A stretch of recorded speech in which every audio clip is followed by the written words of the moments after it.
Madame, Monsieur, bonsoir. Bienvenue à ce journal en ce mardi 17 avril.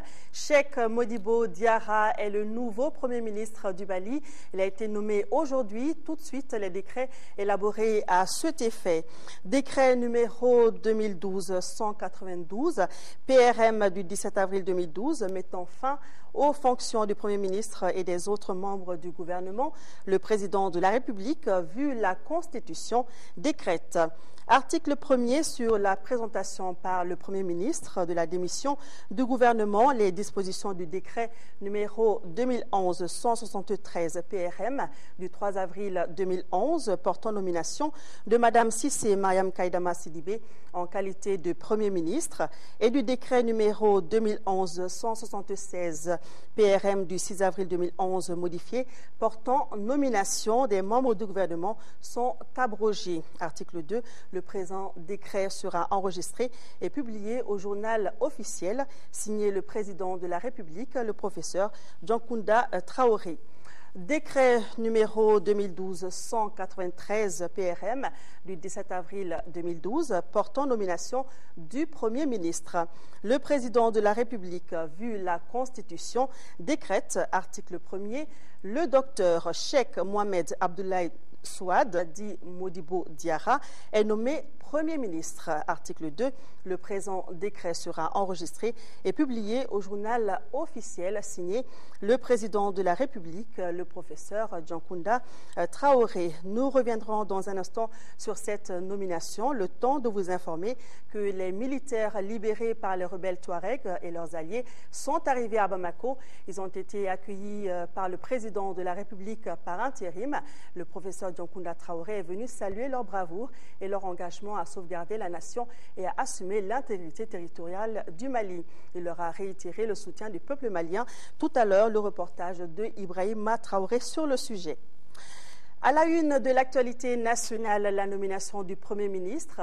Le tout nouveau Premier ministre du Mali s'appelle donc Dr Cheikh Mohamed Abdoulaye Souad dit Modibo Diarra, 60 ans, astrophysicien, homme politique, président du Rassemblement pour le développement du Mali, président de Microsoft Afrique. Il est surtout connu pour ses nombreuses missions à la NASA, parmi elles la plus célèbre Pathfinder, dont il est concepteur.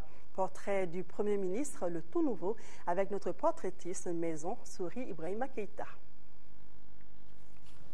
Son nom de navigateur planétaire, c'est Cheikh Modibo Diarra, appelé le désormais Cheikh Mohamed Abdoulaye Souad dit Modibo Diarra. Celui que le décret présidentiel du 17 avril 2012 retient comme Premier ministre.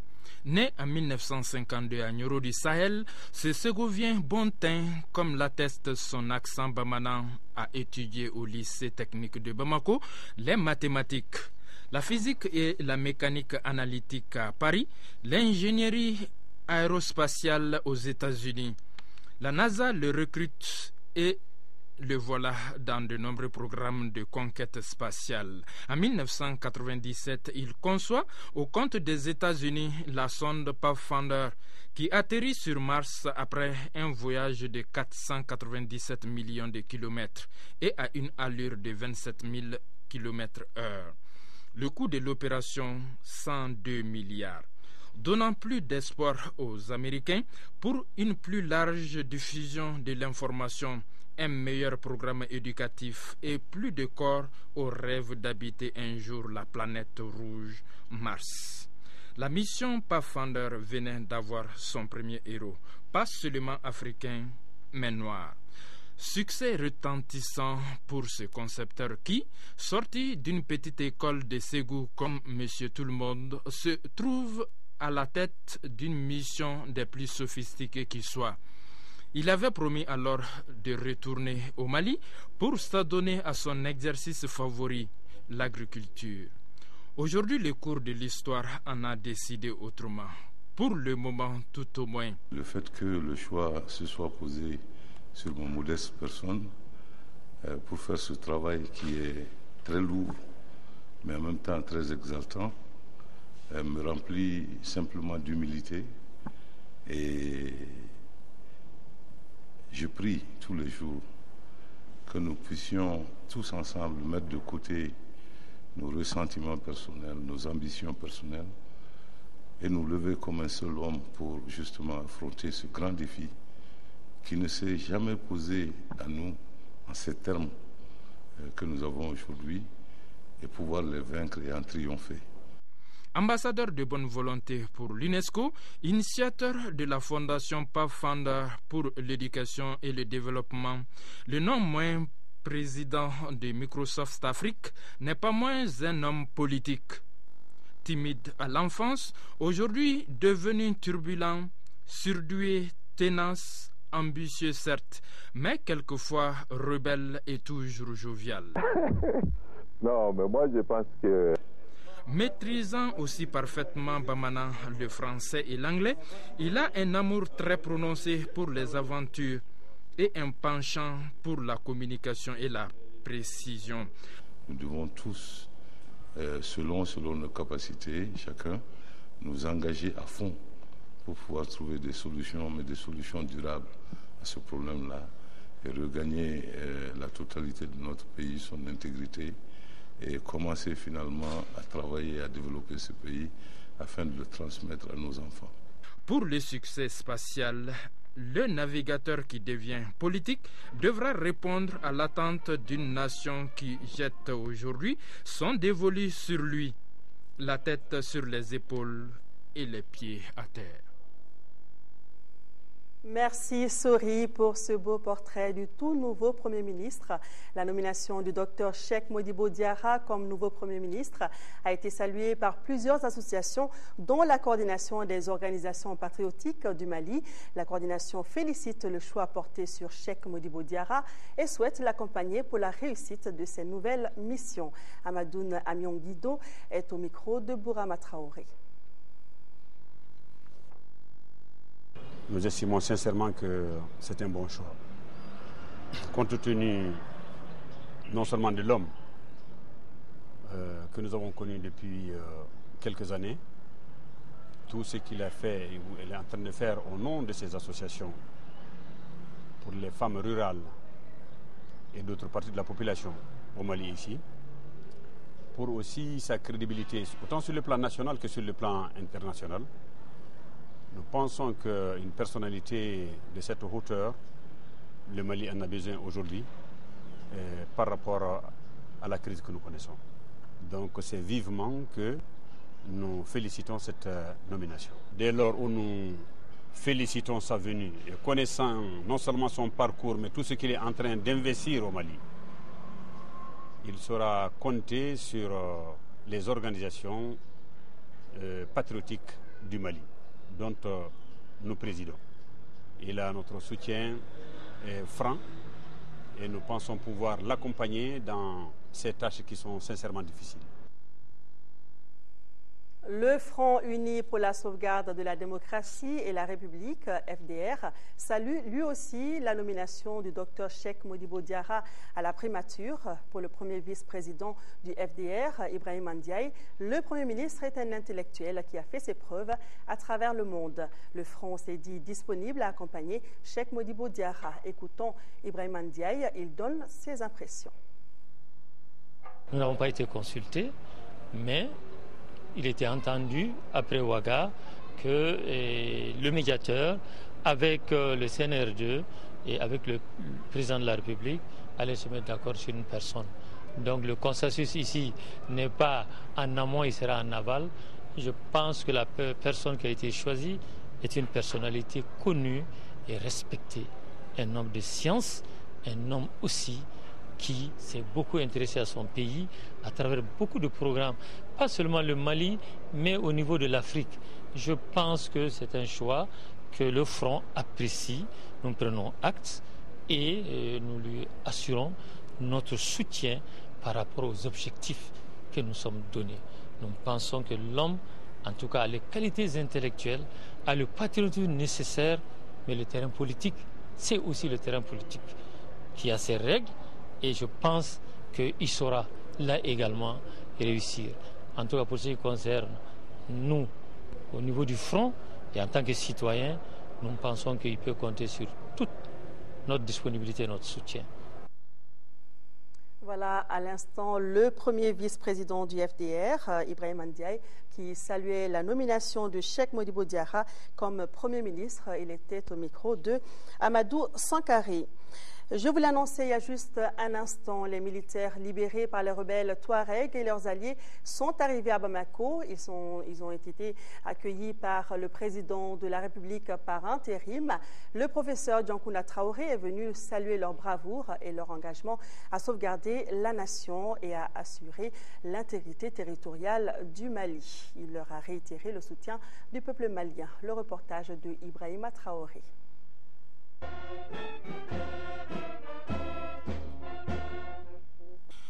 L'émotion était grande à la cérémonie d'accueil des militaires libérés par les rebelles Touaregs et leurs alliés. Ces soldats viennent notamment des garnisons de Tessalit, d'Aguelhok et de Kidal. Ils sont artisans des derniers combats qui ont opposé les forces armées aux rebelles. Je m'en voudrais de passer sous silence l'accueil chaleureux et le soutien inconditionnel que les populations de Gao et Sévaré nous ont réservé. Merci infiniment aux autorités maliennes pour leur assistance et leur soutien tout au long de cette épreuve. Enfin, nos derniers mots de remerciement, et non les moindres, vont à l'endroit du Haut Conseil islamique du Mali, qu'il veuille retrouver ici et accepter notre profonde gratitude et notre entière et éternelle reconnaissance. Justement, les jeunes ont retrouvé la liberté grâce au dialogue engagé par le Haut Conseil islamique. Le dialogue, un passage obligé pour résoudre toute crise, estime Mahmoud Diko. Quelle que soit la situation, il faut quand même préserver l'essentiel, c'est de pouvoir se parler. Ne jamais rompre vraiment le dialogue, ne jamais rompre la confiance entre les hommes. Parce que, vous saviez, les guerres, les conflits, tout finira autour des tables. L'esprit patriotique de ces militaires est apprécié par le chef d'état-major général des armées. Il affirme que ces jeunes reviennent de la mission la plus noble que la nation puisse confier à ses fils. En accomplissant cette mission, vous avez accepté de mettre en danger votre vie et celle de vos familles. Quoi de plus grand et de plus digne, quoi de plus héroïque, mais surtout quoi de plus patriotique. Que la nation vous en soit reconnaissante dans toute la mesure de votre mérite. Cela explique la présence aujourd'hui à vos côtés de la plus haute représentation de la nation malienne. Et le président de la République, par intérim, de se dire simplement fier de ses militaires. Professeur Djankounda Traoré rassure les forces armées que le soutien du peuple malien ne fera jamais défaut pour la sauvegarde de l'intégrité du territoire national. Le Mali compte encore et toujours sur eux pour recouvrer ces territoires occupés aujourd'hui indûment par des compatriotes qui ont pris les armes malheureusement pour s'exprimer. Je voudrais leur dire que la nation leur sera reconnaissante. Et personnellement, avec les autorités militaires de ce pays, nous saurons leur dire à notre manière combien nous sommes heureux de les accueillir aujourd'hui et combien nous continuons à compter sur eux. Je voudrais également remercier le Haut Conseil islamique du Mali, et je le dis encore, le travail n'est pas terminé. Tous ensemble, comme ils l'ont dit, nous allons continuer le combat et nous allons recouvrir l'ensemble de notre territoire. Chacun a sa mission, chacun a sa partition à jouer. Et je pense que eux, ils ont déjà commencé et ils la jouent de belle manière. Au cours de cette cérémonie, un vibrant hommage a été rendu aux soldats tombés sur le champ de l'honneur. Retour sur les activités du Front uni pour la sauvegarde de la démocratie et la République, FDR, qui a organisé cet après-midi un point de presse, occasion pour le FDR de donner sa position sur la gestion de la crise du Nord Mali et sur les conclusions de Ouagadougou. Point de presse suivi par Amadou Sankharé. La situation au nord de notre pays, les conclusions issues de la réunion des forces vives du Mali à Ouagadougou, voilà entre autres sujets abordés par les responsables du Front uni pour la sauvegarde de la démocratie et de la République. Devant les journalistes, le Front a tenu à rappeler sa position sur la question du Nord. Nous avons dit clairement que l'armée malienne, dans l'état où elle est, nécessite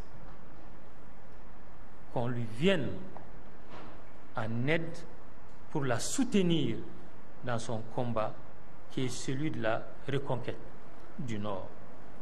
Accepter l'offre qui nous est faite par la CEDEAO de nous envoyer les troupes, de nous envoyer les équipements, et nous voudrions que les uns et les autres acceptent qu'on n'entre pas dans les nuances. Au cours de cette conférence de presse, les délégués du Front ayant pris part aux concertations de Ouagadougou ont salué l'initiative de la CEDEAO et de son médiateur, le président du Faso, Blaise Compaoré, pour avoir réussi à mettre ensemble toutes les tendances qui sont parvenues à élaborer une déclaration solennelle.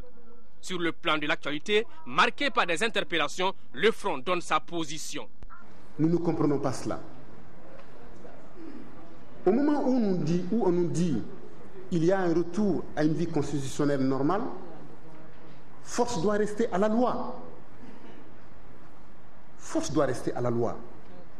S'il y a lieu d'arrêter des gens, la loi précise dans quelles conditions ces arrestations doivent se faire. Donc nous pouvons mettre en œuvre les instruments que nous nous sommes donnés dans l'accord cadre.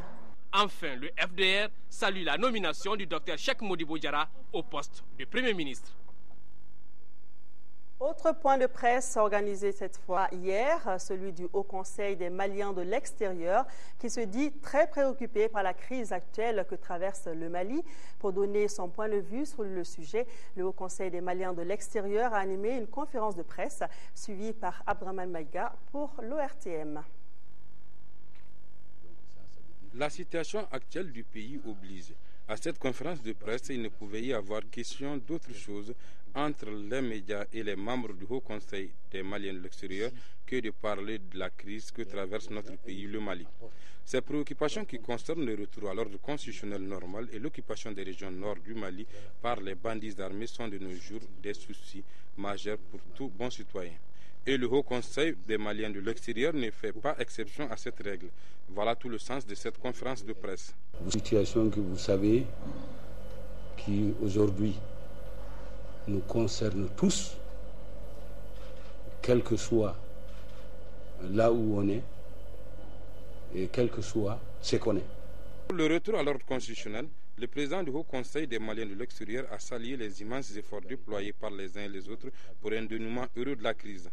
Il a également souligné son amertume et son indignation face au déplacement des Maliens pour résoudre les difficultés du Mali hors du pays. La CEDEAO, elle a fait ce qu'elle a pu et je crois qu'elle nous a amenés à un niveau, je crois, extraordinaire où nous-mêmes, je crois, on doit être capable maintenant de décoller. Sauf si on est de mauvaise foi. Sinon, ce qui se passe aujourd'hui dans notre pays, souhaitons que ça ne se reproduise plus jamais. Pour la résolution de la crise dans le septentrion, le Haut Conseil des Maliens de l'extérieur pense que le Mali doit agir et tout de suite pour combattre les bandits armés et recouvrer l'intégrité territoriale. Pour l'alimentation du corridor humanitaire, son institution mettra tout en œuvre pour accompagner le Mali dès la mise en place d'un gouvernement de transition, a-t-il laissé entendre.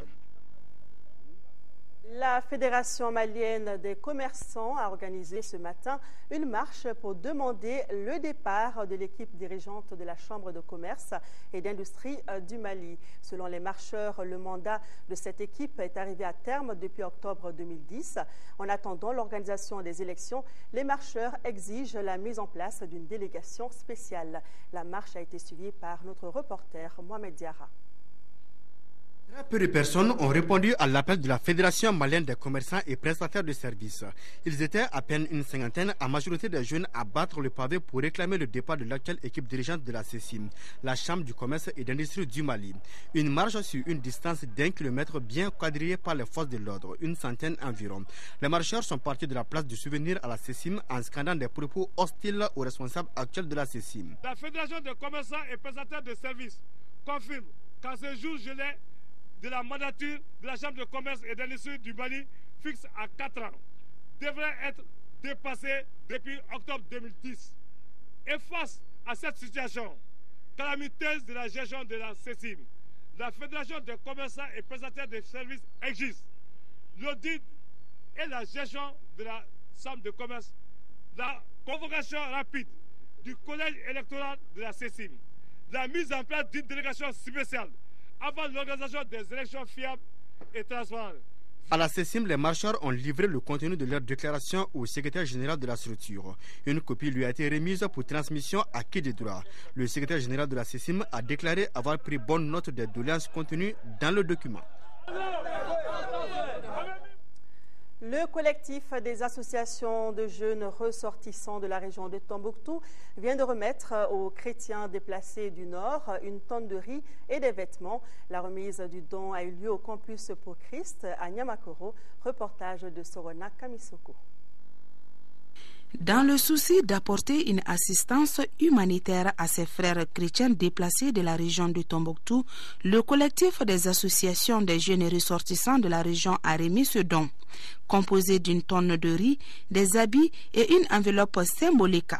Par cet acte, le collectif témoigne toute sa solidarité à l'endroit des déplacés. À travers ce geste, nous voulons vraiment stimuler chez tous nos consoeurs associations un mouvement d'ensemble, un mouvement conjoint de solidarité envers nos frères déplacés. Ce n'est pas seulement nos frères chrétiens ou nos frères musulmans, mais envers tous nos frères déplacés qui aujourd'hui ne sont plus dans des conditions, disons, confortables. C'est une modeste contribution, une modeste assistance. Le président de la commission de crise pour les chrétiens déplacés du Nord, évangéliste Emmanuel Keita, après avoir remercié le collectif pour le geste, a fait des bénédictions pour le retour de la paix dans notre pays. Et ce geste, n'est-ce pas, du collectif des jeunes ressortissants, n'est-ce pas, du Nord, nous touche beaucoup. Et nous leur disons tout simplement merci. Nous disons, n'est-ce pas, à tous les Maliens de garder espoir. Nous prions que le Mali retrouve vite son unité et que le Nord soit vite libéré et que nos frères et sœurs qui sont ici puissent retourner et vaguer, n'est-ce pas, à leurs occupations.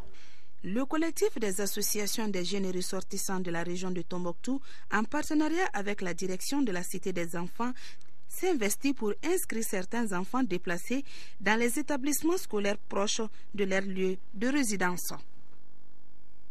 Vous le savez, les factures d'électricité et d'eau ne sont plus distribuées par la même société. EDM SA se charge de l'électricité et la SOMAGEP de l'eau. Seulement, depuis la séparation des deux structures, plusieurs clients de la SOMAGEP ne reçoivent plus de factures depuis 4 à 5 mois. Et ceux qui en reçoivent ne savent pas où les payer. Pour mieux comprendre les causes de cette situation, notre équipe de reportage s'est rendue à la direction générale de la SOMAGEP. Salimata Dao a interrogé le directeur général adjoint, Chekna Ousmane So. Nous l'écoutons. Je rappelle que c'est dans le cadre de la réforme que la SOMAGEP a été créée et que l'activité clientèle en fin janvier était confiée donc à la Société Énergie du Mali. Donc il s'agit d'aller relever au compteur 134 000 abonnés. Il s'agit de les facturer, donc de relever les index, de les facturer et de mettre à disposition les factures. Il s'avère que c'est le 5 mars que nous avons eu cette base de données et depuis lors, nous avons procédé au relève. Comme vous le savez, nous avons recruté du personnel nouveau qui ne connaît pas aussi les adresses et qu'il a fallu mettre sur le terrain pour aller relever ces index.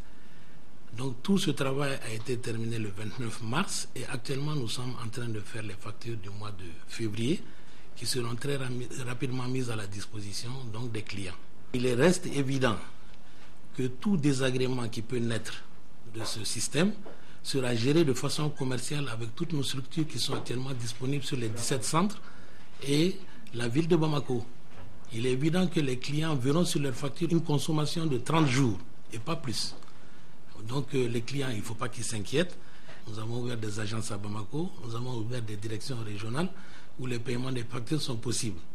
Il est évident que ce que nous avons ouvert n'est peut-être pas à hauteur de souhait des clients, mais nous sommes en train de cibler, d'identifier des zones où on peut mutualiser ces paiements et elles vont être très, très prochainement ouvertes, vous en serez informés. Les clients avaient les possibilités de payer leurs factures au niveau des banques, mais aujourd'hui c'est arrêté. Pourquoi? Parce que la solution, c'est une solution qui appartenait à EDM et qui était adaptée au système de facturation d'EDM. Nous avons convenu avec EDM pour soulager les clients de mutualiser cette solution à travers une convention. Ces travaux sont en cours et s'étaient engagés à nous livrer le produit au plus tard le 20 avril. Donc les clients peuvent se rassurer, tout est mis en œuvre pour leur satisfaction. Sport football, tout à l'heure, vous l'avez suivi en direct, le Bayern de Munich a battu le Real Madrid par le score de 2-1 au cours d'une rencontre comptant pour la demi-finale aller de la Ligue des Champions. Ici au Mali, la 17e journée du championnat national Ligue 1 s'est jouée hier au stade Modibo Keïta avec 2 rencontres. Le second match de la soirée qui opposait le centre Salif Keïta à l'association sportive de Korofina a été reporté à une date ultérieure pour coupure d'électricité. Avant l'interruption du match, le score était de 0-0. Par contre, la première rencontre a vu la victoire 3-1 des 11 créateurs de Nyarela sur l'AS Sigui de Caille. Kumba Nyamele nous en dit plus.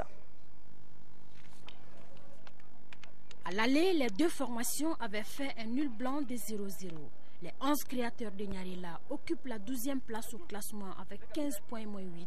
L'AS Sigui est 14e avec 15 points moins 9 et un match en retard. Ce match retour avait donc un grand enjeu. Bon, on va essayer de gagner ce match parce que le match passé, on a perdu à Kouloukoro. Bon, on est presque en phase de retour du championnat. Bon, notre situation est un peu délicate, quoi. Donc la situation va dépendre de nous-mêmes. Que moi je marque ou pas, nous on va gagner. Évidemment, il a envie de gagner. Mon problème, c'est de protéger moi mes buts. Après, le match va commencer tout à l'heure. Et moi aussi, j'ai eu le défi qu'il ne peut pas me marquer aussi. Je ne peux pas encaisser ce soir-là, quoi. Défi lancé, c'est parti pour les 45 premières minutes. Le match est ouvert, à qui le dernier mot? C'est l'équipe de Nyarela qui se signale par Aimé Kofi qui conclut un joli mouvement d'ensemble à la 31e minute. La réplique ne se fait pas attendre. 3 minutes plus tard, Sidi Makan Sissoko signe le but égalisateur pour les Kaisiens. À 1-1, le match est relancé. Amidou Sinaego de la tête redonne l'avantage aux 11 créateurs juste avant la pause. 2-1 pour l'équipe de Nyarela, ce score mène à la mi-temps. Une mi-temps qui a permis aux 2 entraîneurs de remobiliser leurs troupes. De retour des vestiaires, le public aura droit à un match assez équilibré. Dans les arrêts de jeu, Aliou Diarra, entré en cours, sécurise la victoire des protégés de Noum Djane. Score final 3-1 pour les 11 créateurs. On a dit on va gagner ce match et puis on l'a fait. Parce qu'en phase de retour, il faut qu'on gagne le maximum de points pour se maintenir en première division. Toujours comme ça, quand tu vas à guerre, il ne faut pas te dire que tu t'en vas pour être tué. Quand tu vas à guerre, tu dis que tu t'en vas pour gagner. Et aujourd'hui, bon, le score était favorable à eux, la victoire est arrivée, donc on n'y peut rien. Quant à les buts, c'est venu, bon, ils ont marqué. On ne peut accuser une personne. Parce que quand on dit une équipe, là, c'est l'ensemble de tout le monde, de 11 joueurs. Bon, on ne peut pas accuser une personne pour dire non, défaut bien de tel plan. Si on gagnait, c'est tout le monde. On a perdu, c'est tout le monde. Non, ce qui devait arriver, ce qui est arrivé. En seconde heure, le centre Salif Keïta était face à l'association sportive de Korofina. Après 30 minutes jouées, le match a été interrompu pour coupure d'électricité. Le score était de 0-0. Cette rencontre est renvoyée à une date ultérieure. Voilà, cette page sport met fin à ce journal qui avait pour principale information la nomination du Premier ministre en la personne du docteur Cheikh Mohamed Abdoulaye Souad, dit Modibo Diarra, ce mardi 17 avril. Merci d'avoir suivi ce journal. Demain, 10h-13h, Sira Bachili, je vous retrouve dans les éditions du soir.